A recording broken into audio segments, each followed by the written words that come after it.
అండి జై శ్రీరామ్. ఈరోజు టమాటాల గురించి హార్వెస్ట్ చేస్తున్నాను.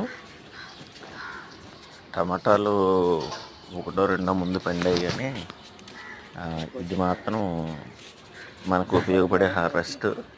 అంటే ఎక్కువ మొత్తం కనీసం ఒక 1/2 kg వస్తే కానీ మనం వినియోగించుకోవడానికి ఉండదు. ఒకటో రెండో వస్తే చాట్లో వేసేసుకుంటాం, కానీ ఇలా కొంచెం ఎక్కువ మొత్తం వస్తే కూరకు అవుతాయి. సాధారణంగా 10 నుండి 15 బ్యాగులు పెట్టుకుంటే ఇలా కొంచెం బాగుంటుంది. అలాగే ఖచ్చితంగా ఒక బ్యాగ్ ఒక మొక్క పెట్టండి, అప్పుడే మీకు ఇలా గుత్తులుగా వస్తాయి. సాధారణంగా ఏం చేస్తారంటే 2 మొక్కలు 3 మొక్కలు ఒక కుండీలో పెట్టేస్తారు. అవి బలం ఉండవు, పూతాకత్త తక్కువ ఉంటాయి, సైజు కూడా తక్కువ ఉంటాయి.